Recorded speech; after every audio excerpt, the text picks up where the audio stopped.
In 1945, the Second World War was drawing to a close, and the United States was sitting on a mountain of new military technology. One of the most important tools in the Allied victory had been radar, the invisible radio waves that could spot enemy planes from miles away.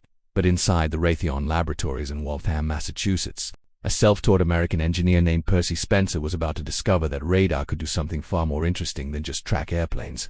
Percy Spencer wasn't your average scientist.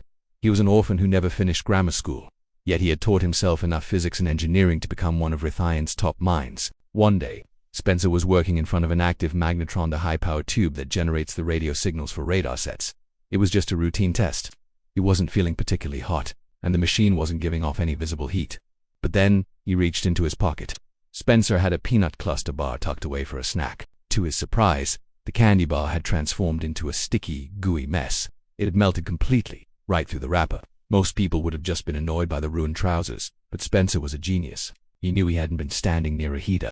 He realized immediately that the invisible microwaves coming from the magnetron were agitating the molecules inside the candy, generating internal heat. His curiosity was instantly sparked. He sent a colleague to fetch a bag of corn kernels.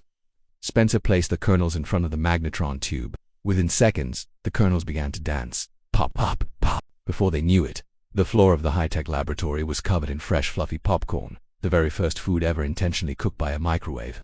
Spencer wasn't done yet. The next day he decided to test an egg.